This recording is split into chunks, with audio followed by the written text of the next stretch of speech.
కూడి వచ్చిన మీ అందరికి మరి ఒకసారి వందనాలు తెలియపరుస్తూ ప్రభు పిల్లలను మీ కుటుంబాలను సంపూర్ణంగా ఆస్వాదించి దీవించును గాక. హల్లెలూయా. యోహాను సువార్త మొదటి అధ్యాయము 51వ వచనం చదువు. అందరూ మరియు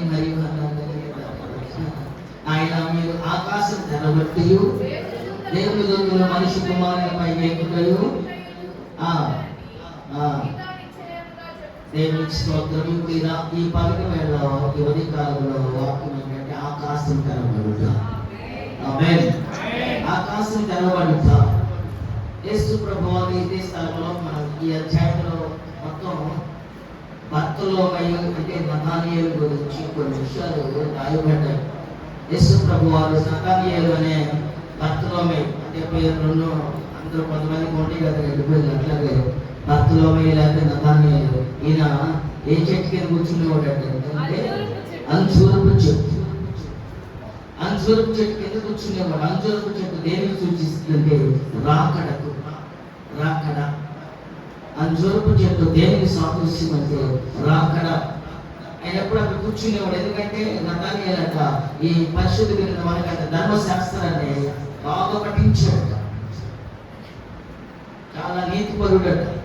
అయితే ఇశ్రాయేలీయులకు ఇప్పుడు కూడా ఏమైందంటే మెస్సీ రాలేదు, ఇంకా మెస్సియా రాలేదు అనే దోణలోనే ఉన్నారు. అందుకే ఏడుపులు కూడా ఉంది. అక్కడ నెహెమియా అంచనాలు కట్టారు చూడండి. ఇప్పుడు కూడా ఉందా? నేను కూడా వెళ్ళాను ఆ స్థలంలో. ఇప్పుడు కూడా ఏడుస్తారు వెళ్ళి. ఎందుకో తెలుసా? ఏడ్చేది ఎందుకు? నా పేరు అందుకనే ఏడుపులు కోణాన్ని పెట్టి. ఎందుకు ఏడుస్తారు? మెసేజ్ రాలేదని. మెసేజ్ వచ్చిన సంగతి కళ్ళు తెరవబడాల. ఇంకా సంఘాలలో ఇప్పుడు కూడా కళ్ళు తెరవబడాల చాలా మంది. అందుకే యేసు ప్రభువు యెరూషలేమును చూసి ఏమన్నాడంట? యెరూషలేమును చూసి ఆయన బాధపడి ఏడ్చి, నీవు ఈ దినమందేనో ఈ సంగతులు నీకు సమాధాన సంబంధమైన సంగతులు తెలుసుకుని ఎడల అది నీకు ఎంతో మేలు. మెస్సయ్య వచ్చుకున్నాడు. దేవునికి స్తోత్రం. హల్లెలూయా. హల్లెలూయా. నతానియేలుకి ఒక ఫ్రెండ్ ఉన్నాడు. ఆయనే ఫిలిప్పు. యేసు ప్రభు దగ్గరగా ఉంటాడు. యేసు ప్రభు వారు కూర్చున్నారని అక్కడ ఉన్నారని నతానియేలు దగ్గరకు వచ్చి చెప్తాడు. అవన్నీ మనం ఎట్లా చదువుకోవాలి అని ఎక్కడ ఉండదంటే మీరు 43 వచ్చిన కాడి నుంచి 43 నుంచి చదువుకుంటే కొంచెం అర్థమైంది. మరునాడు ఆయన గలిలయకు వెళ్ళగోరి ఫిలిప్పును కనుగొని నన్ను వెంబడించమని యేసు ప్రభువు చెప్పినప్పుడు ఫిలిప్పు బెత్సయిదావాడు అనగా ఆంద్రేయ పేతురు వారి పట్ల అంటే కానా ఊరు వారు. కానా గ్రామంలో మొదట సూచిక యేసు ప్రభు చేశారు చూడండి. బెంగళూరులో ఆ ఊరు వాడు ఈయన ఫిలిప్పు. 44వ వచనంలో ఫిలిప్పు 45 ఫిలిప్పు నతానియేలును కనుగొని ధర్మశాస్త్రంలో మోషేయు ప్రవక్తలను ఎవరికి వచ్చి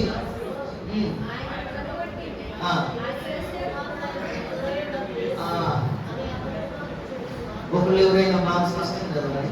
ఎవరు మొదలు పెట్టారు? అట్లా చదవాలి. అందుకు నతానియేలు దగ్గరికి పిలుపు వచ్చి, రాయా యేసు ప్రభు అక్కడ పలానా మెస్సయ్య ఉన్నాడు, పలానా ఆయన ఉన్నాడు, అక్కడికి వెళ్దాదా అనే ఫ్రెండ్ని అడుగుతుంటే నతానియేలు ఏమంటున్నాడు అంటే నజరేయుడు అని యేసు అక్కడ ఉన్నాడంటే నజరేయుడు అంటే నజరేతు అనగా ఏదైనా చేతులకు శాపగ్రస్తమైనది. నజరేతులో ఏమైనా మంచి ఉన్నదా? లేదు కదా. నజరేయుడు యేసు దగ్గరికి వెళ్తే మనకి ఏం తెలిసింది అన్నప్పుడు కొంచెం బ్రీఫ్ కదా నేను తర్వాత వివరిస్తాను. వచ్చి చూడమని ఫిలిప్పు అతనికి అన్నప్పుడు అప్పుడు ఈయన ఫ్రెండ్ మాట విని నజరేయుడైన యేసు ప్రభు దగ్గరికి వస్తున్నప్పుడు ప్రభు అంత దూరంలో చూసి ఇదిగో యేసు ప్రభు వారే చెప్తున్నాడు స్వయంగా ఏమని? నతానియేలు గురించి ఏమని? ఇతడు నిజముగా ఈరోజు నీవు కూడా ఆకాశం తెరవబడాలంటే ఓటనే తెరవబడాలి. ఆకాశం తెరవబడటం అంటే ఏంటి చెప్పండి? ఆకాశం తెరవబడటం అంటే ఆశీర్వాదం కుమ్మరించబడతాం. ఈయన నతనీయులు అంటున్నాడు, ఏమని అంటున్నాడు, ఇతను నిజముగా ఇశ్రాయేలీయుడు, ఇతను ఏ కపటము లేదని అతని గురించి చెప్పిన దేవుని స్తోత్రం. సంఘములో కపట మనస్సులో కపట ప్రార్థన ఉందంట. ఇప్పుడు మనలో ఏమన్నవాడు, కపటం ఉన్నవాడు ధర్మశాస్త్రం అంటే వాక్యం మన హృదయంలో ఉండాలి. అసలు ఏం చేస్తున్నప్పుడు తెలియదు కదా. మనం నిరంతరం ప్రార్థనకు వస్తాం, వాక్యం రాదు, వాక్యం వినం, ప్రవర్తన బాగోదు, నిరంతరం వాళ్ళ ప్రార్థన లేకపోతే ప్రార్థన లేకపోతే విశ్వాసం. ఇక్కడ నతానీయులు చూడండి, యేసు ప్రభువు నడుచుకుని ఉన్నప్పుడు చూసి ఏమన్నాడు, నిజంగా ఇశ్రాయేలీయులలో ఏమో ఇతను నిజంగా ఇతను ఏ కపటము లేదు. దేవుని స్తోత్రం కలుగుతాడు. హల్లెలూయా. ఈ రేపు అంజూరపు చెట్టు కిందకు వచ్చి ఉంటాడు. అంజూరపు చెట్టు అనగా యేసు ప్రభువుకి ఆకలి వేసినప్పుడు ఎక్కడికి వెళ్ళాడు, దారికి పోతుంటే ఆకలి వేస్తుంది, కింద ఏదన్నంటే అక్కడికి వెళ్తే అంజూరపు చెట్టు. అంజూరపు చెట్టు దగ్గరికి వెళ్తే ఏం కనపడుతుంది, విశ్వాసి పైకి నటన, పైకి బాగా గంభీరంగానే ఉంటారు, గాంభీర్యంగానే ఉంటారు, గాంభీర్యంగా కనపడతారు. అబ్బో అనుకుంటారు. లోపల చూస్తే పదకొండు దీనికి కూడా అంటే యేసు ప్రభువుని ఆకలి ఇస్తుంది. ఆకలి దానికి వచ్చినప్పుడు తిందామంటే దానికి వచ్చే ఆకులు తప్ప పచ్చగా ఉన్నాయి. కానీ మా ఆకులు పచ్చగా ఉంది దాని అర్థం, పచ్చని కాపురం అంటే అర్థం ఏంటి, పచ్చగా ఉంది అంటే ఆస్వాదించబడింది అనే కదా. మరి పచ్చగా ఉంది కానీ దీంట్లో ఏం లేదు. ఏ స్థితిలో ఉన్నావు ఒకసారి అందరూ చెట్టు నీవు నేనే. దేవుని స్తోత్రం కలుగును గాక. హల్లెలూయా. ప్రభువా ఈ ఉదయ కాలంలో గొప్ప కార్యములు తెరవబడితే నీ కొరకు చేయబడును గాక. ఎందుకు గొప్ప కార్యాలు ఆకాశం తెరవబడితే నీ కొరకు దేవుడు గొప్ప కార్యములు చేయడానికి సిద్ధము. ఇంగ్లీష్ బైబిల్లో ఉంటుంది పరలోకం అన్నది. ఆకాశం అన్న దగ్గర ఫస్ట్ అసలు ప్రభువారు ఇంగ్లీష్ బైబిల్లో రాసి తెలుగు బైబిల్ చదివింది. ఏం రాస్తుంది, God created the earth and heaven and earth. Telugu Bible ఏమో భూమి ఆకాశం అన్నది. ఇంగ్లీష్ బైబిల్లో ఫస్ట్ సృజించింది పరలోకం. ఆకాశం అనేది ఇప్పుడు దేనికి అర్థం, పరలోకం. నీ కొరకు పరలోకం తెరిచి మలాకి గ్రంథం 3వ అధ్యాయం 10వ వచనంలో ఉంది కదా, చదవండి. 3వ అధ్యాయం 10వ వచనంలో, మందిరములో దేవుని వాక్యము ఉన్నట్లు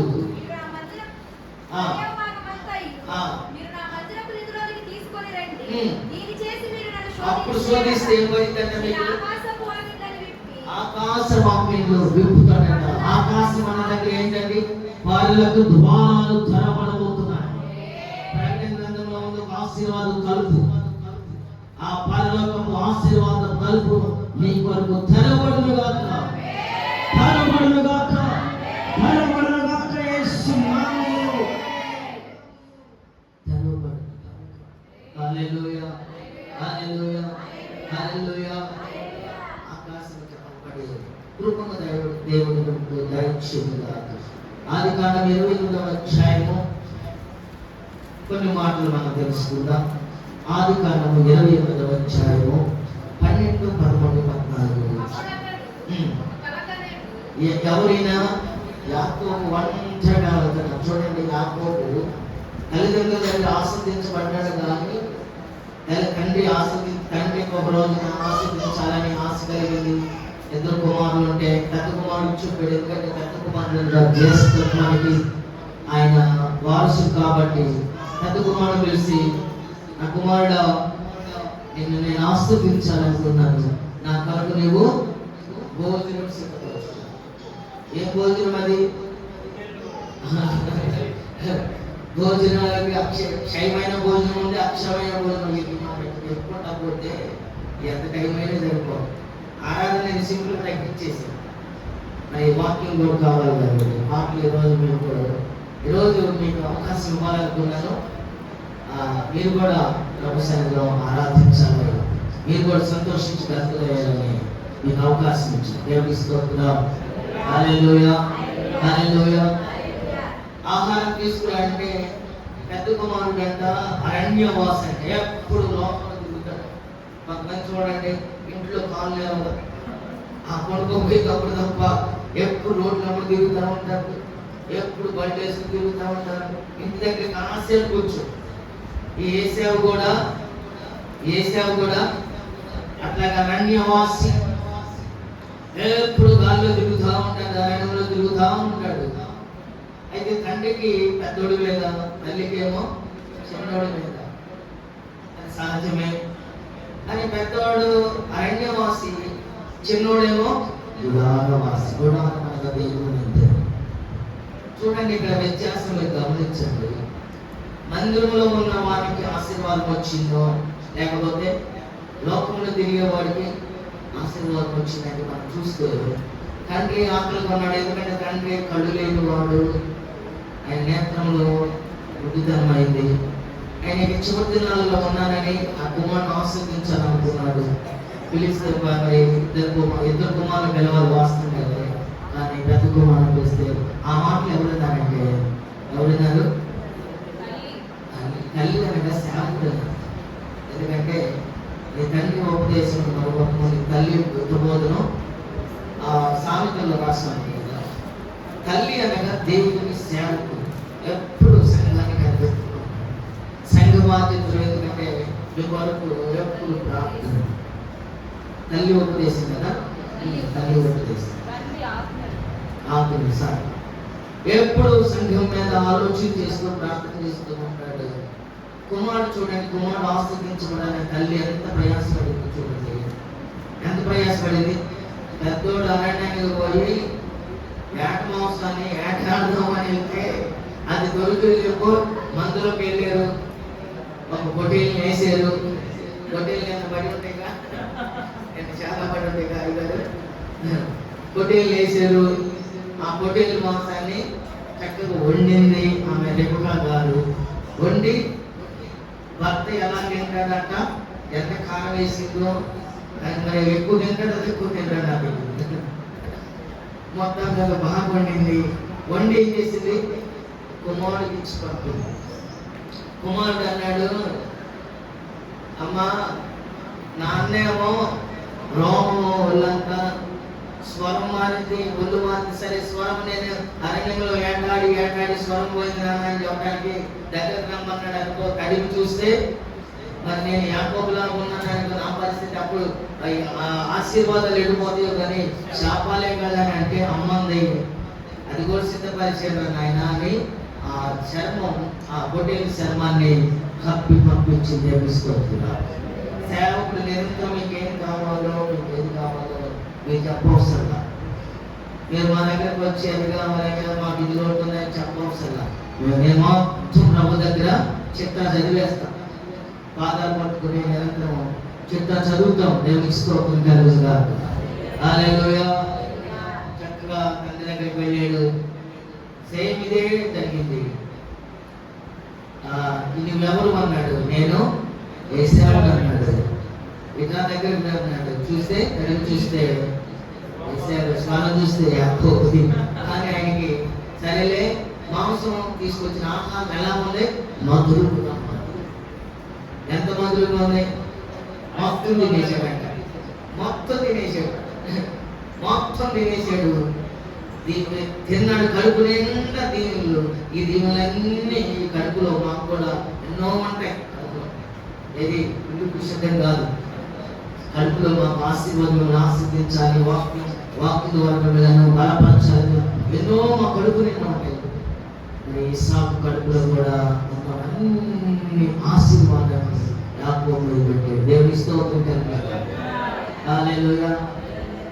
ప్రప్రథమగా ఒక వ్యక్తిని కలుసుకుని ప్రభు ఆస్వాదించడానికి సూచన ఏంటంటే ఆకాశం తెరవబడుట.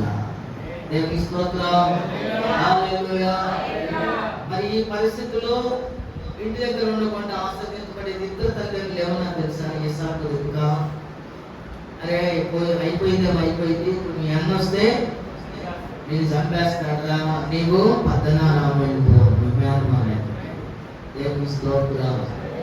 ఎత్తుకెళ్ళి పెట్టి కాడ ఎత్తుకెళ్ళాడా, చదువుకున్నాడా, కర్ర మాత్రమే కర్ర అనగా చెప్తుంది చాలు. దేవుని స్తోత్రం.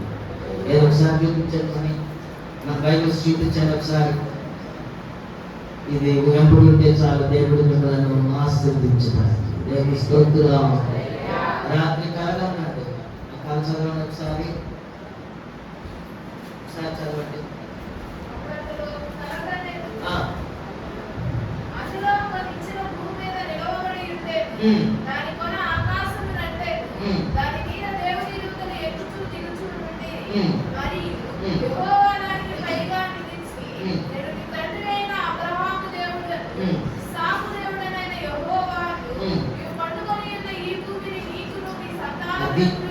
నీ సంతానముతో ఈ భూమి మీద నీ లెక్కకు ఇస్త్రీల వలెను నేను ఇచ్చేదని దేవుని స్తోత్రం కలుగునుగాక.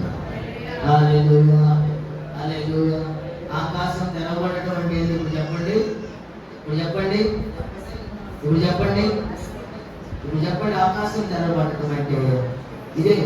13వ వచనం, యెహోవా దాని పైగా నిలబడి నేను నీ తండ్రి అయిన అబ్రహాము దేవుడును ఇస్సాకు దేవుడైన యెహోవాను నీవు పనుకొని ఉన్న ఈ భూమిని నీకు సంతానం ఇస్తాను. దేవుని స్తోత్రం.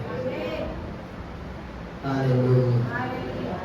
మనము ఆయన మీద సంపూర్ణంగా నిలబడుకుంటే ప్రభు పాదాల దగ్గర ఉంటే ఆకాశం తెరిచి సమృద్ధిని అనుగ్రహించబడుతున్నాడు. హల్లెలూయా. ఎవరి కొరకు తెలుస్తాడంటే లూకా సువార్త 3వ అధ్యాయము 21వ వచనం చదువుకున్నా. కొన్ని మాటలు నేను చెప్పాల్సిన అసలు ఉన్నాయి. ప్రజలందరూ బాప్తిసం పొందినప్పుడు ప్రార్థన చేయించుండగా ఆకాశం ఏమైంది? నీవు బాప్తిసం తీసుకున్న నీ మీద ఆకాశం తెరవబడునుగా, తెరవబడునుగా యేసు నామములో. ఎవరి కొరకు తెరచబడేది? ఎవరి కొరకు చెప్పండి, ఎవరి కొరకు? మన కొరకే కదా. బాప్తిసం అంటే ఏంది?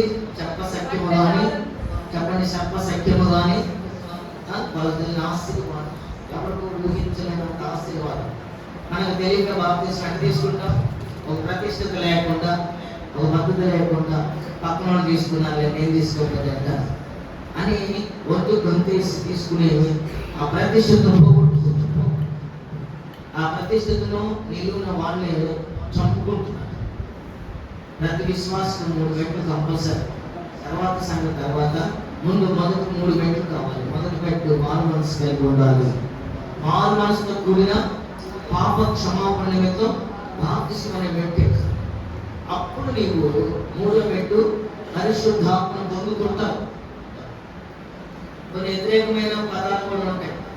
వాక్యములు అన్నీ మనకి అన్ని పాజిటివ్ కాదు. నువ్వు అడ్డగోలుగా తిరిగితే ఇక్కడ అదే సమాధానం కూడా ఉంది. దేవుని మాటకు వ్యతిరేకంగా నడిస్తే నెగిటివ్ వార్డ్స్ ఉన్నాయి, నెగిటివ్ సంబంధించిన చాలా ఉన్నాయి. 28వ ద్వితీయోపదేశ ఖండంలో 28వ అధ్యాయంలో అన్ని ఆశీర్వాదాలు అనుకోకండి. మన 128వ అధ్యాయంలో దాన్ని పెట్టుకోవచ్చు అనుకుంటాం. ఏది ప్రారంభించిన 25వ అధ్యాయము ఏమని చదువుతాం? దేవుడైన యెహోవా మాట శ్రద్ధగా విని నేను నీకు ఆజ్ఞాపించుచున్న ఆయన ఆజ్ఞలన్నిటిని నువ్వు అనుసరించి నడుచుకుని ఎడలా నీ దేవుడైన యెహోవా భూమి మీద సమస్త జనముల కంటే నేను హెచ్చిస్తాడు. మొదటి పట్టణంలో 2 కామట్ల వర్ష ఉన్నాయి, కానీ తర్వాత 15 నుంచి ఏమున్నాయి తెలుసా? 14 వరకు అయ్యి ఉన్నాయి. ఎక్కువ శాపాలు ఉన్న 15 నుంచి కొట్టుడు ఎట్లున్నాయి? నువ్వు ఆశీర్వాదాలలో ఏముంది అంట? నేను ఆకాశం కంటే నేను ఉన్నతముగా. ఒకసారి చదవండి, ఎక్కడ వచ్చిన చదువుతారు? 14వ వచనం చదవండి.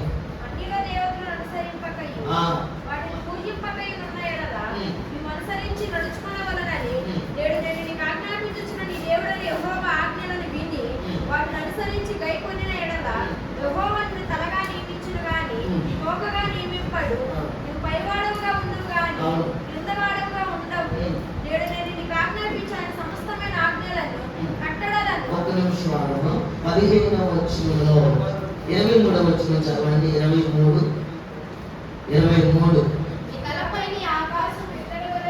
ఎత్తడి వలె ఉంటుందట. ఇప్పుడు ఆకాశం తెరవబడితే దీవులు వస్తాయి. అయితే ఎప్పుడైతే 15వ వచనం ఒకసారి మనం జ్ఞాపకం చేసుకుని అప్పుడు వెళ్దాం. నేను నేడు నీకు ఆజ్ఞాపించు ఆయన సమస్తమైన ఆజ్ఞలను కట్టడలను నీవు అనుసరించి నడుచుకొనవలెనని నీ దేవుడిని యెహోవా సెలవిచ్చిన మాట. ఒళ్ళే తేడా. నీ పెడితే అసలు ఈ లోకములో ఉన్న ఆశీర్వాదాలు నీయే. నా పెడితే ఎంత ఉంది? నువ్వు పడిపోవడానికి ఎంత ఉంది? కొంచెమేగా. వాళ్ళైతే ఎక్కువ పాపం చేస్తున్నారు. నేను ఎప్పుడన్నా ఒకసారి ఇంకా పాపం చేసేది. నాకు నీకు ఎంత దూరం ఉంది? నా తర్వాత నీ తర్వాత ఇంత దగ్గర సంబంధాలు ఉన్నాయి. ఎంత జాగ్రత్తగా ఉండాలి విశ్వాసి. నువ్వు ఆశీర్వదించబడడానికి ఎంత ఇంపార్టెంటో, నీవు రక్షణ పొందుకున్నవే, బాప్తిసం తీసుకున్నవే, నీ ఆత్మీయ జీవితం కాపాడుకోవడానికి కూడా అంతే ముఖ్యం. బాప్తిసం తీసుకున్నాను, అయిపోయిందిలే, నా పని అయిపోయిందిలే అనుకుంటే కుదరదు. బాప్తిసం తీసుకోక ముందు ఒక ఎత్తు, ఒక చిత్తు. నువ్వు ఎలా నడిచినా సాతాను గారు పట్టించుకోడు, దేవుడు పట్టించుకోడు. ఇక్కడ అదే లాజిక్ ఏంటంటే లాజిక్ పాయింట్. బాప్తిసం తీసుకోకుండా ఉన్నంత కాలం పెద్దగా దేవుడు కూడా పట్టించుకోడు, చూస్తున్నట్టు వదిలేస్తాడు. సాతాను గారు కూడా అసలు ఆయన నా బిడ్డగా కదా గదివింది అనుకుంటారు. నువ్వు ఎప్పుడైతే బాప్తిసం తీసుకుంటావు అంటే నీళ్ళలోకి వెళ్ళి ముంచిన బాప్తిసం తీసుకుంటావు, నువ్వు ఒడ్డుకు వస్తావు, అప్పుడు ఆకాశం తెరవబడుతుంది కదా, దాన్ని నిలబెట్టుకోవాలి. నిలబెట్టుకోవాలి. నిలబెట్టుకుంటే ఆకాశం నుండి ఆకాశం ఏమొస్తుంది? ఆశీర్వాదాలు వస్తాయి. అదే నిలబెట్టుకోకపోతే ఇప్పుడు జరిగింది 23లో ఆకాశం ఏమైంది? గెట్టది. భూమి ఏమో ఇనుమైపోతాయి. ఆకాశం ఏమో ఎత్తడి, భూమి ఇనుము. ఇనుము అంటే పట్టుబండిగా. ఇవన్నీ మనం దానియేలు గ్రంథానికను ప్రకటన గ్రంథానికి చాలా దగ్గర కోరికలు ఉన్నాయి, చాలా విషయాలు. దేవునికి స్తోత్రం కలుగుతుంది. ఇప్పుడు మొదటి మాట మన ఈ సమయంలో ఇప్పుడు 25 నిమిషాలు అయిపోయింది. ఆకాశం తెరవబడితే, అసలు మనకి ఆకాశం తెరవబడితే మాకెందుకు? ఆకాశం తెరవబడిపోతే మాకెందుకంటే దేవుని బిడ్డల కొరకు ఈ ఆశీర్వాదాలు, దీంట్లో ఎన్నో ఆశీర్వాదాలు ఉన్నాయి, ఎన్నో ఆహారం. వండు పెట్టుకోడు. కొంతమంది మేస్త్రీలు ఉంటారు, అందరూ వంటకాళ్ళే, వంట మేస్త్రీలే. కానీ ఎవరు కోరుకుంటాం? బాగా ఉండేవాళ్ళు యొక్క అతను తోడు కావాలని ఎదుర్కొంటాం. ఇందులో ఉన్నాయి, ఎన్నో వంటలు ఉన్నాయి, అన్నీ ఉన్నాయి. దీన్ని ఇందులో నుండి ఒకటి మనం బయటకు చేద్దాం. మొదటిది ఆకాశం తెరవబడితే, మొదటిగా ఆత్మీయులకు కలిగే మొదటి అనుభవం ఏంటంటే చదువుకుందాం, అదే ఆహారం. దేవునికి స్తోత్రం కలుగును గాక. మొదటిగా మనం కలిసి ఆహారం ఏముందంటే మేము కూడా సంపాదించుకున్నామంటే, నువ్వు తిన్న ఆహారం ఏమైంది? ఈ 3 తింటావు, మళ్ళా సాయంత్రానికి మరలా ఆకలి అంటాం. కానీ ప్రభు ఇచ్చే ఆహారం భోజనం చేసిన నీవు మరలా ఎన్నటికి ఆకలి కొనవు. దేవునికి స్తోత్రం కలుగును గాక. హల్లెలూయా. ఒకసారి కీర్తనలోకి వెళ్దాం. మొదటి మాట ఏంటంటే కీర్తనలో 78వ కీర్తనలోకి వెళ్దాం. 78 కొంచెం లోతుగా ఉండొచ్చేమో, కానీ మీరు పాలనంతో కాదు, ఇంకా పాలు పోసి ఇంకా కాదు. 6 నెలలు దాటిన వాడికి ఏం పెడతారు? అన్నయ్య గారు భోజనం పెడతారు. 6 నెలలు. మీరు ఇప్పుడు 6 నెలలు కాదు, ఎన్ని సంవత్సరాలు ఉన్నాయి? 40 ఉన్నాయి, 30 ఉన్నాయి, 20 ఉన్నాయి, ఎన్నో ఉన్నాయి. మీరు ఏది పెట్టినా తినగలిగి డైజెషన్ అయిపోవాలి. లోక్ సత్యాలు లేకుండా ఇంకా అవుట్లైన్స్ చెప్పుకుంటా పోతే ఇంకా ఇంకా యేసు ప్రభు మరియమ్మ కుమారుడు, యేసేపు కుమారుడు, నజరేతులో లేచిన ఇవన్నీ ఇంకా మనము 6 నెలల్లో అయిపోయింది. మనం లోతుగా వెళ్ళాలి. ఇంకా దేవుని స్తోత్రం కలుగును గాక. 78వ కీర్తనలో 23వ వచనం చదువు. అంతరిక్ష ద్వారములు తెరిచెను, దేవునికి స్తోత్రం కలుగును గాక. హల్లెలూయా. మన మనకు ఏమి ఇచ్చాడట? అదే 105 కీర్తనలు ఒకసారి చదవాలి. 40వ వచనం ఒకసారి బాగుంటుంది. రెండు కలిపి 105వ కీర్తన ఆహారం రావాలి, ఆహారమే రావాలి. 105వ కీర్తన 40 వచ్చాడు. అది హల్లెలూయా. ఎందుకంటే మనం నాన్ వెజ్ కదా, మన వేసానికి 4 కూరలు పెట్టి ఏం కావాలి? ఇప్పుడు ఇశ్రాయేల్ ప్రజలు ఐగుప్తు దేశంలో ఏం తిన్నారు? కాకరకాయ, కేంద్రకాయ, దోసకాయలు, ఉప్పు జాపులు. ఈ తిన్న వాళ్ళు మధ్యలో మన్నా పెడితే వాళ్ళ నోరు ఏమైంది? చేయిపోయినంత. వాళ్ళకి ఇప్పుడు ఏం కావాలి? మనకు కూడా మంచి ఆహారం దేవుడికి పోతుంది. హల్లెలూయా. 2 ఆహారాలు ఉన్నాయి. ఒకటి భౌతికమైన ఆహారం, ఇంకోటి ఆత్మీయ ఆహారం. భౌతిక ఆహారం మన్నా తిని ఇశ్రాయేల్ ప్రజలు మన్నా అయిపోయారు. మనమైతే వాళ్ళేమో అక్షరార్థమైన ఇశ్రాయేలు, మనమైతే ఆత్మీయులైన ఇశ్రాయేలీయులు. వాళ్ళు నీడ, మనమేమో నిజ స్వరూపం. ఎందుకంటే యేసు ప్రభు వారు మన కొరకు 33 సంవత్సరములు జీవించి ఆయన రక్తం యవ్వన కాలంలో రక్తం కార్చి ప్రాణం పెట్టి అందరినీ మన పాపములన్నీ తీసి ఆ తెర మధ్యలో ఉన్నాయి. అతి పరిశుద్ధ స్థలానికి ఎప్పుడు అవకాశం లేదు. ఒక ప్రత్యేకమైన ఎవరైనా ప్రధాన యాజకుడు, హై ప్రీస్ట్ అంటే హై ప్రీస్ట్ అంటే ప్రధాన యాజకుడు మాత్రమే లోపలికి సంవత్సరానికి ఒకసారి అవకాశమే. ఇప్పుడైతే ఆ అతి పరిశుద్ధ స్థలం మనకి ఏం పెట్టేసి ఎక్కడ పెట్టాడు? పౌలు గారు ఇది దేవుడి స్తోత్రం. మనం ఈ మందిరము ఇది అశాశ్వతమైనది, ఇది శిథిలమైపోతుందని ఈ మందిరాన్ని మనం కాపాడుకోవాలి. దేవునికి స్తోత్రం చేద్దామా? హల్లెలూయా. కూలీలు గుర్తించారు. ఇశ్రాయేల్ ప్రజలు తిని మధ్యలో మన్నా వస్తే, మన్నా ఎలాంటిది? మన్నా మంచు మీద కూర్చుంది. అది మంచులో ఉన్నప్పుడు అది చెడిపోదు. మంచు ఉన్నప్పుడు చెడిపోదు. మంచు దేనికి సాదృశ్యం? మంచు దేవుని వాక్యాన్ని సాదృశ్యం. నువ్వు దేవుని వాక్యం నీలో ఉంటే నువ్వు చెడిపోవు. వాక్యం నుంచి బయటకు వచ్చేదంటే ఇప్పుడు మీరు చెప్పండి, విశ్వాసులైనా మీరైనా సేవకులైనా మేమైనా ఎవరి మీద కట్టబడాలి? మనం ఇశ్రాయేలు ప్రజలకు మన్నా కురిసేది. ఆ మంచు ఉన్నంతసేపు మన్నా బాగుండేది. ఆ మంచు పోయినాక కొంతమంది దాచుకునేవాళ్ళు ఉంటారు. అది పాత్ర కోళ్ళు ఉంటారు. ఏ పాత్ర కోళ్ళు?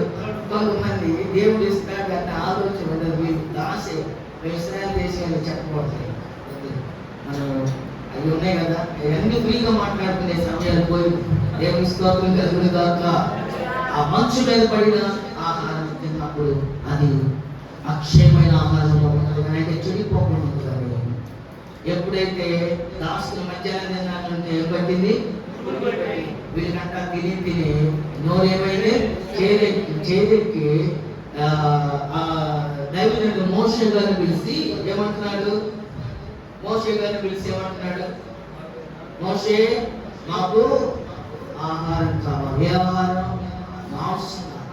ఎప్పుడు తిన్నారో మీరు పెడతాము, ఇప్పుడు మాంసం కావాలంటే దేవునికి మహిమ కలుగును గాక. హల్లెలూయా. మాంసం కావాలంటే అప్పుడు దేవుని దగ్గరికి వెళ్ళి నన్ను చంపే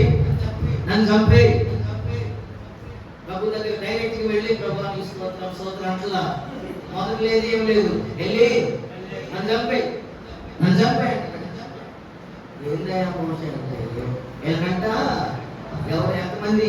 లక్షల మంది ప్రజలు. వీళ్ళకంట మాంసం కావాలి. మాంసం నేనా తెచ్చేది అంటే నువ్వు నేనా తెచ్చేది? దేవుని ప్రజలకు ఆహారం పెట్టేది ఎవరు? ప్రభువైన యేసుక్రీస్తు. దేవునికి స్తోత్రం. హల్లెలూయా.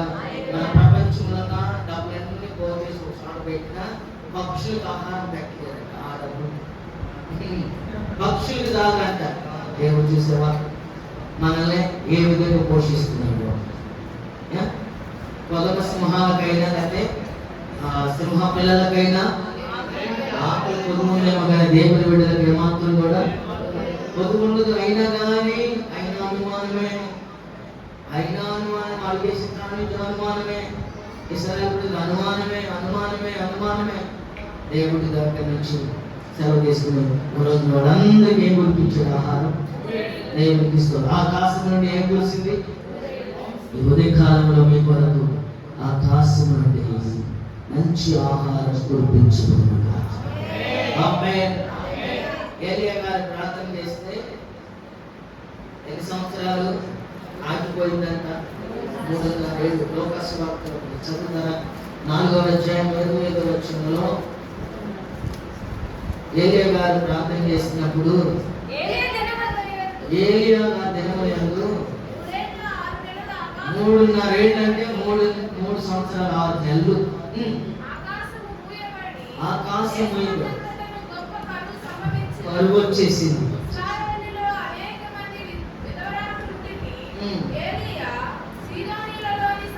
చాలు ఒక్క నిమిషం. ఆకాశము తెరవబడితేమో మనకి ఎలా ఉంటుంది? ఆహారం వస్తుంది. ఆకాశం మూయబడితే చెప్పండి, ఆకాశం మూయబడితే చెల్లించలేండి. ఆకాశం మూయబడితే ఏమైంది? ఆహారం ఉండదు. వర్షం కురిస్తేనే నువ్వెన్ని నీళ్ళ పైపులు పెట్టినా ఇవన్నీ చేసినా ఆకాశం నుండి వచ్చే వర్షపు నీళ్ళు ఎలా ఉంటాయి? అది ఆకాశ వర్షపు నీళ్ళు త్రాగును. అది కొండలు లోయలు కలిగిన దేశం అనగా ఆస్వాదించబడినది. ఆకాశం నుండి వచ్చే నీళ్ళు ఎలా ఉంటాయి? ప్రకాశం జిల్లాలో సైడు వాళ్ళు వర్షం కురిసేటప్పుడు ఏం చేస్తారంట? ఆ నీళ్లు పట్టుకుంటారు. అవి ఎన్నాళ్ళున్నా విడిపో. ఇప్పుడు మనం తాగే నీళ్లు 2 రోజులు 3 రోజుల తర్వాత చూడండి టెక్లు కడతాయి. అందులో మామూలుగా కాదు, బాగులో నీళ్ళన్నా బాగున్నా ఉంటాయి. ఇవి మెల్ల నీళ్ళు అంట. ఇది లేకపోతే తాగలేకపోతున్నాం. సమకూడదు అసలు అవి లేకపోతే అవసరమైతే నీళ్ళు మీద తాగే మాంసం తేవాల్సింది అని కూర్చున్నాం. ప్రతి ఒక్కరు దానికి నిలబడిపోయిపోయారు. అందులో ఏమేస్తాడు? కెమికల్స్ వేస్తాడు. రుచి రావడానికి ఏదో పౌడర్ వేస్తాడు. అదంతా మన కడుపులో పోతుంది. కాళ్ళునప్పుడు తీరనప్పుడు అన్నీ వచ్చాయి. ఎముకలు ఏమైపోతే డాక్టర్ గారికి చక్కగా పోషిస్తున్నాం. దేవుని స్తోత్రం. ఒక రోజున కరువు వచ్చింది. సోమరంలో కరువు వచ్చింది. కరువు వస్తే అందరూ ఎలా ఉన్నారు? తినడానికి లేదు. పిల్లలు చంపుకుంటున్నారు. తెలుసా? ఈరోజు వాళ్ళు చెప్పుకున్న పక్కన ఈరోజు మీ పిల్లల్ని చంపేస్తుందా, రేపు నా పిల్లల్ని చంపేస్తుందా? ఇలాంటి కరువుల్లో ఒక ఆమె వాళ్ళకి ఇంత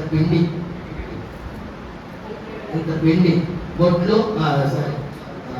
ఇంట్లో బొట్టులు అప్పం అంటే మామూలుగా వీళ్ళు ఏమంటారంటే తమిళన్స్ అప్పం అంటే అదే ఈ ఆసియా ఫాదర్స్ కూడా అది ఏంటంటే ఒక అప్పం ఎత్తుకుని అప్పం అంటే ఏంది? రొట్టె. ఈ రొట్టె ఒకటి అది కూడా ఎంత అయింది? అరచేటట్టు కూడా అవుతుంది. వాళ్ళకు పిల్లోడు ఉన్నాడు. ఆ పిల్లోడికి పెట్టుకుని సాయంత్రం చచ్చిపోదాంలే ఇక మనకి అయిపోయింది అనుకున్న సమయంలో ఏలియా గారు లేపి ఎక్కడ పంపించాడు? సారెపత్తులో ఉన్న యెహోవా ఇంటికి పంపించాడు. దేవిస్తూ నేనంటాను, ఏలియా గారు ఆకలితో ఉన్నాడు. దేశమంతా కరువు ఉంది.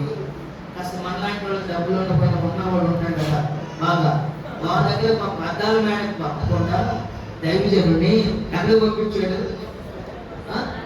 గుడ్డలు లేని వాళ్ళు లేకపోతే భర్త లేని వాళ్ళకి లేకపోతే అంత పెట్టి ఉన్న ఇంటికి పంపించాడు. ఏంది ఈరోజు నన్ను ఈ స్థితిలోకి వచ్చావా? ఈ పిండితో వచ్చావా? ఈ సాయంత్రం వండుకోవడానికి లేని స్థితిలో ఉన్నామేమో. దైవజనుడు నీ ఇంటికి వస్తే నీ ఇల్లు ఏమవుతుంది? దైవజనుడు ఆ ఇంటికి వెళ్ళాడు, దేవుడు పంపించే దైవజనుడు తెలియకూడదు కాదు. ఎందుకని? వాళ్ళకే లేదు నాకేం పెడతానని అంతే కదా దేవుడైనా అనుకుంటున్నారు. ఎవరైనా అంతే. ఒక అబ్రాహం గారు ఏం పేరు కదమ్మా అయ్యగారు, అబ్రాహం గారని ఒక అతను ఉన్నాడు. అతను 2 కళ్ళు లేవు. అతనంట ఆ కళ్ళల్లోకి వెళ్ళి ఒడ్డు పెట్టించుకొచ్చుకుంటాడు. ఇది వారికి ఆసాములు వెళ్ళిన చోట కాస్త పెట్టివ్వడు. అట్లా పెట్టికొచ్చుకుని 5-6 బస్తాలు చేసుకునేవాడు. సంవత్సరానికి ఎన్ని బస్తాలు చేసుకునేవాడు? ఆ కాలం 5-6 బస్తాలు చేసుకునేవాడు. 5-6 బస్తాలు, ఒక బస్తా దేవుడికి ఇచ్చేవాడు. దేవుడికి స్తోత్రం చూద్దామా? చెప్పరా కొంతమంది? అందరి చేతులు ఎత్తి చూద్దామా? అందరి చేతులు ఎత్తి చూద్దాం. ఇంకా హల్లెలూయా. పొలం ఉంటే పెట్టాం, పొలంలో 30 బస్తాలు బండినే పెట్టాం, 40 బస్తాలు బండినే పెట్టాం. దేవుని మందిరాన్ని తీసుకున్నాం. మినువులు అయితే అమ్మో మినువులో కొంతమంది ఇచ్చేవాళ్ళు ఉండాలి. అది అందరి గురించి కాదు, చేయని వాళ్ళ గురించి. ఎందుకంటే సందర్భం వచ్చి చెప్పాలి. అయితే అబ్రాహాం అనే సహోదరుడు 5-6 బస్తాలు అయినా ఒక బస్తా ప్రభుకి ఇస్తే సేవకుడు దగ్గర వాళ్ళందరంట ఈయన దగ్గర ఎందుకు లేదు, గుడ్డోడు పాపం కష్టపడి పెట్టించుకొచ్చుకున్నాడు అని అంటే అప్పుడు సేవకుడు అన్నాడు నో నో నో. ఎందుకంటే అది సేవకుడు తిని ప్రార్థన చేస్తే ఆ కుటుంబానికి మేలు. హల్లెలూయా. మా దగ్గర ఏం లేదే, ఈ కుటుంబాలు ఎందుకని ఆశీర్వదించబడకుండా ఇంకా అనగ దొరకబడుతున్నాయి అంటే దేవునికి ఇవ్వాల్సింది మీరు బాకీ ఉన్నారేమో అని ప్రభు నాకు ప్రేరేపిస్తుంది. బాకీ కొందరికి బాకీ చెల్లించు. ఒక మనిషి దగ్గర ఉన్న బాకీని మనం వాళ్ళ దగ్గర ఇష్టపడి రిక్వెస్ట్ చేసుకుని రాకపోవచ్చు.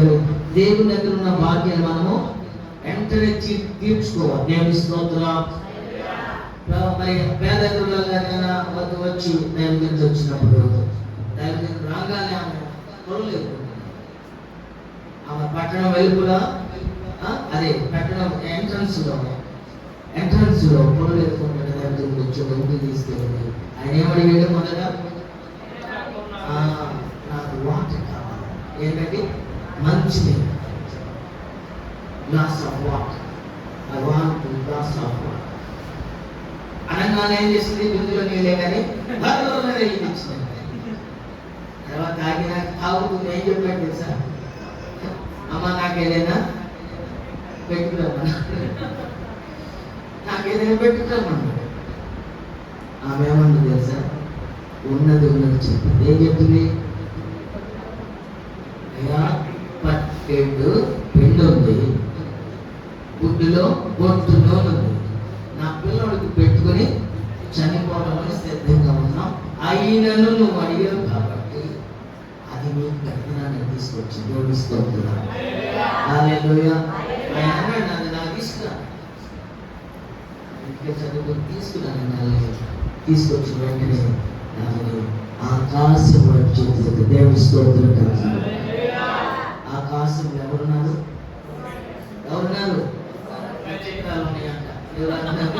ఏమన్నారు? సింహాసనము. ఆకాశము సింహాసనము. ఎప్పుడైతే ఈ రొట్టెని చిన్న రొట్టెని ఆకాశం వైపు ప్రార్థన చేస్తే ఆ రొట్టెని తిని అప్పుడు అన్నాడు, అమ్మా ఇక నీవు ఏం చెప్పండి? సింగులర్ అన్నాడా, ప్లూరల్ అన్నాడా? ప్లూరల్ అంటే బహువచనం పలికి. వెంటనే ఉన్నాడు, ఇక నీవు ఎన్ని సంవత్సరాలు పోషించబడింది? 3.5 years ఆమె పోషించబడి. దేవుని స్తోత్రం. హల్లెలూయా. ఆకాశం అందే ఉంది, ఆశీర్వాదం కలిగిన ఆహారం ఉన్నది. ఆహారం ఇంట్లోకి వచ్చునుగాక. ఆశీర్వాదపు ఆహారము నీ కష్టార్జితం చేత నీవు ఈ పగటి వేళ దీవించబడునుగాక. నీ కష్టార్జితం చేత నీ వ్యాపారం ఆస్వాదించబడునుగాక. నీ ఉద్యోగ వ్యవస్థ చిన్నదైన పెద్దదైన ఆస్వాదించబడునుగాక. మనసారా సేవకులుగా నేను మిమ్మల్ని పలుకుతున్నాను. ఆమె మీకు చెప్పు ఖర్చు పెట్టాల్సింది. ఆమె చెప్పండి. ఇప్పుడు మీ చేతి పనులను దేవుడు సమృద్ధిగా ఆస్వాదించుకున్నారు. ఎందరో చేతి పనులు చేసి చేసి చేసి 10 రూపాయల వడ్డీలకి 15 రూపాయల వడ్డీలు కట్టలేక ఏం చేస్తున్నారు? జీవితాలు దారం పోసుకుంటున్నారు. ఈ సమయంలో వాక్యం అనే ఆహారం చేత మీరందరూ దీవించబడుతున్నారు. లోకమైన దీవుల వర్షం కుమ్మరించబడును.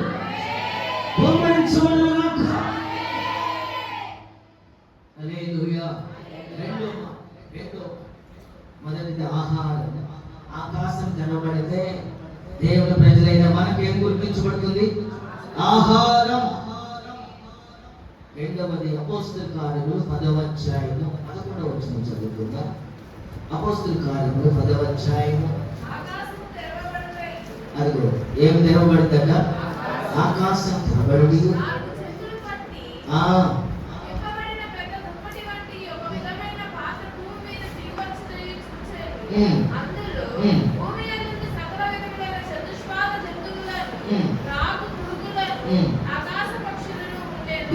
దీన్ని అంటారు దర్శనం. విజన్, దర్శనం. దర్శనం. ఇక్కడ శ్రమకారుని సిమోను ఇంట్లో దైవజనుడు పేతురు గారు ప్రార్థన చేసి ప్రార్థన ముగించబడింది. వారు ఏమనుకున్నారంటే దైవజనుడికి వేడివేడిగా చెప్పండి, వేడివేడిగా మీరు కూడా అదేగా చేసేది, మీరు కూడా అదే చేసేది. నేను అక్కడ ప్రార్థన కుటుంబాల్లో పెట్టినప్పుడు పూర్వం ముందు వండిన తర్వాత ఏం చేస్తారు? ఆమె అన్నాక మీరు వేడివేడిగా సేవకుడికి పెట్టాలి, చల్లబెట్టిన బాగుందని మీరు వేడివేడిగా చేసినట్లుగా ఈ చర్మకారిని సీమను కూడా, అయ్యా మీరు డాబా పైన మా రూమ్ ఉంది, ఆ రూమ్లో మీకు కాసేపు సేవ తీర్చుకోండి, మేము వేడి ఆహారము మీకు పెడతామనేసరికి దైవజనుడు ఏం చేశాడు? పైకి వెళ్ళాడు.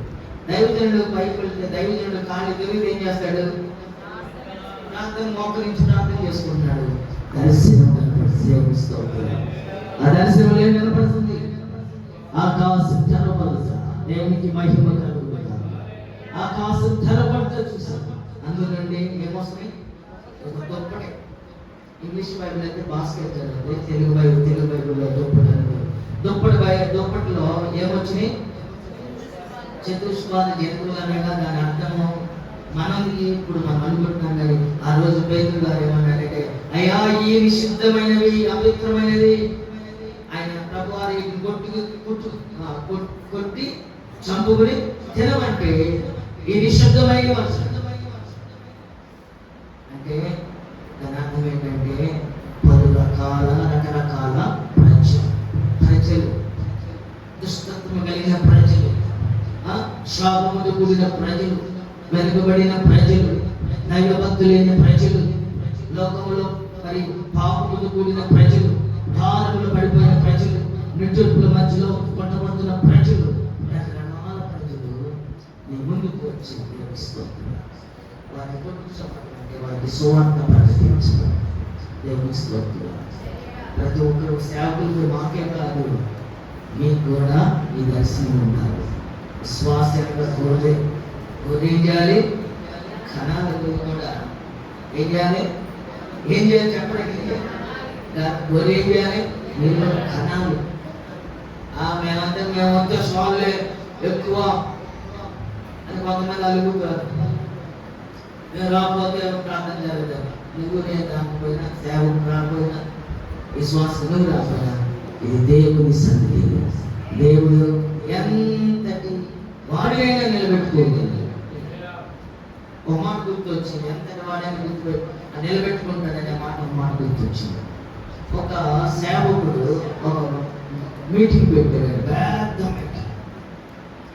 ఒక 50-60 వేల మంది ప్రజలు పట్టే గ్రౌండ్ వస్తున్నారు.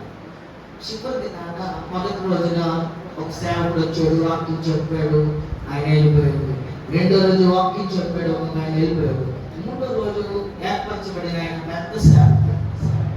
ఆ సేవకుడు రావడానికి ఫోన్ చేసి చెప్పాడంట సంఘకారుడికి, అయ్యా ఈ రోజు నేను అర్ధరాత్రి చెప్పాడంట, నేను సడన్గా రాలేకపోతున్నాను, క్షమించండి నేను రాలేకపోతున్నాను అంటే, ఇప్పుడు పేద చిన్న చిన్న మీటింగ్ కాదు, 50,000 మంది ప్రజలు బట్టే మీటింగ్. ఇప్పుడు ఏ సేవకు అప్పుడు మంచి మరి నాలాంటి వాడు బతికాడు కదా, ఎలాంటి వాడు కావాలి? ఉన్నతమైన సేవకులు కావాలి కదా. ఈ సంఘ కాపుడు ఏం చేశాడంటే, ఎవరున్నారని ఒకసారి మోకరించాడండి ఇంట్లో, ఆ రూమ్ మోకరించి, ప్రభావ 2 రోజులు మీరు అద్భుతకరంగా ఆశీర్వాదకరంగా 2 దినాలు సభ జరిగించారు ప్రభా, 3వ దినం సేవకు రావట్లేదయ్యా, ఏం చేయమంటయ్యా? ఎంత మహాసభకి ఎలా నేను చెయ్యాలి? ఇప్పుడు నాకు అర్థం కావట్లేదు. మోకరిస్తే ఆయన వెంట ఒక దర్శనం చూపించారు, ఒక యవనస్తుని చూపించారు. ఇలాంటి యవనస్తుని చూపించారు. ఆ యవనస్తుడు ఎలా చూపిస్తున్నాడు? ఏం చేస్తున్నాడు? తోళ్ళు, ఏ తోళ్ళు? మామూలుగా ఈ తోళ్ళు ఉంటాయి కదా, గొర్రె, మేక, దున్న, ఇలాంటి తోళ్ళు చిల్లుకుంటున్నాడు. అతను చూపిస్తుంటే మళ్ళీ వచ్చిందని మళ్ళా ప్రార్థన చేస్తున్నాడు. సాయంత్రం మీటింగ్ ఎవరిని చూపిస్తున్నాడు? ఆ యవనస్తుడైనా ఏం పని చేస్తున్నాడు? తోళ్ళు గీరుతున్నాడు. చిన్న పాటి కూర్చో, దాని వాసన వస్తుంది, కానీ ఎవరు చేయరు, కానీ అర్థం చేస్తున్నాడు. ఈ సేవకులకు ఆయన ఆ పని చూపిస్తున్నాడు. మళ్ళీ అనుకుంటున్నాడు. మళ్ళా ప్రార్థన చేస్తుంటే అడ్రస్ కూడా చూపిస్తున్నాడు. ఈయన కంపెనీ చిన్నపాటి కంపెనీలో చిన్న ఉద్యోగం. అబ్బాయి గురించి చెప్పాలంటే ఇంట్లో పేదవాళ్ళు అంట, 10th క్లాస్ చదువుకున్నాడు. ఇంట్లో ఇల్లు గడవకపోతే హైదరాబాద్ లాంటి ఒక పట్టణం వెళ్ళి ఏదో ఒక చిన్న ఉద్యోగం కోసం పోతే ఏ ఉద్యోగం దొరకదు. ఒక కంపెనీ తిరిగి వాళ్ళు అన్నారంట, అబ్బాయి ఏ ఉద్యోగం లేదు, కానీ నువ్వు చేయగలిగితే ఒక ఉద్యోగం ఉంది. ఏంటది? తోళ్ళు చర్మం తీసే ఉద్యోగం ఉందంటే చేస్తానని అన్నాడు. కానీ అబ్బాయి ఉద్యోగం చేసినంత చేసి ఒక చిన్న రూమ్లో ఉన్నాడట. వెళ్ళిన దగ్గర నుంచి 10 గంటల పాటు ప్రార్థనే. అంత చప్పలు కొట్టండి. 10 గంటల పాటు రోజు డ్యూటీ చేసేది 8 గంటలు, 8 hours డ్యూటీ, 10 గంటలు ప్రేయర్, ప్రార్థన చేస్తూనే ఉంటాడట. వెళ్ళిన దగ్గర రూమ్లో అదే పని వేస్తున్నాడు. ప్రార్థన, ఆయన పాదాలు పట్టుకుని స్తుతించడం, ప్రార్థన చేయడం. అయ్యా నాకు ఎలాంటి ఉద్యోగం ఇచ్చాడనే కాదు, ప్రార్థన చేస్తూనే ఉంటాడట. అయితే ఈ సేవకుడికి ఎవరు చూపించాడు? యవనస్తుడైన సేవ ఆ పిల్లవాడు చూపిస్తే ఈయన ఓపుకోట్లు వెళ్ళాడట. ఆ అబ్బాయి తోడు కాకుండా ఈయన వెళ్ళేసరికి ఈ అబ్బాయి ఏం ప్రభు మరి నన్ను అనుకున్నాడట. ప్రభు వాక్యం ఏం పడుతుంది మనసు? అతనే ఐ సెలెక్టెడ్ నేను కోరుకున్నవాడు అంటే నన్ను కాదు.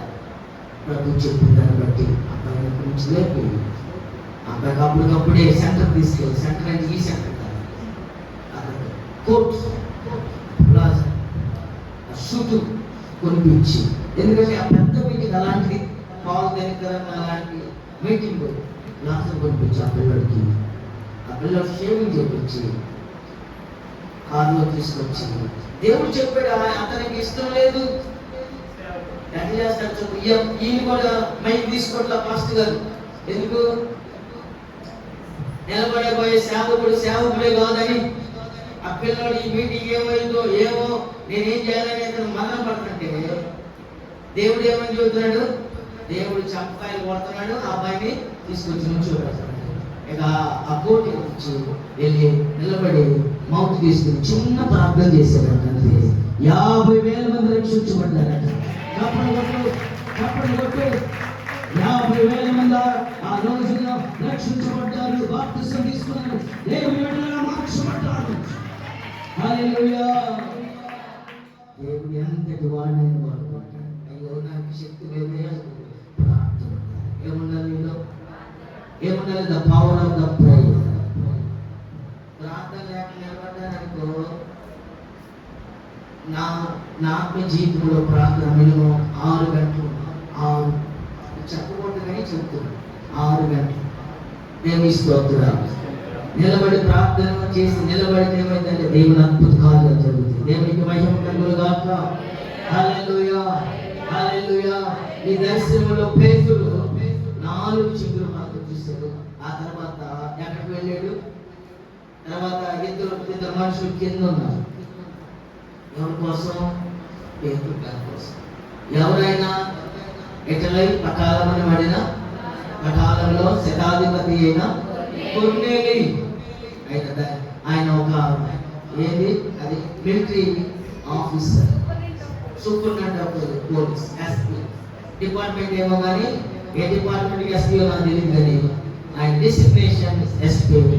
అలాంటి అతను దైవభక్తుడట. ప్రార్థన చేసుకున్నాను కానీ మంచి వాక్యం లేదు.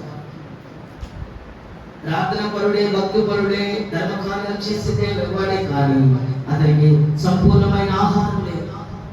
అందుకని పేతురు గారికి దేవుడు పంపించాడు. దేవుని స్తోత్రం. అప్పుడు కాళ్ళ మీద పడతాం మనం అన్నీ మీరు ఇంట్లో చదువుకుంటే వెళ్ళి దైవజనుడు అక్కడ రంగానే ఈయన ఏం చేశాడంట? ఆయన కాళ్ళ మీద పడ్డాడు. కొర్నేలి అంట ఆయన కాళ్ళ మీద, పేతురు గారు కాళ్ళ మీద పడితే పేతురు ఏమన్నాడు? ఎందుకు? నేను ఇలాంటి వాడిని. మనందరం ఎవరు కూడా కాళ్ళ మీద పడాలి. ఏ కాళ్ళ మీద పడకూడదు? ప్రభు కాళ్ళ మీదే పడాలి. దేవునికి మహిమ కలుగును గాక. హల్లెలూయా. మరి ఆపుదాం. ఇంకా 4 మాటలు ఉన్నాయి. దేవుడి మాటలను మన హృదయంలో స్థిరపరచును గాక. హల్లెలూయా.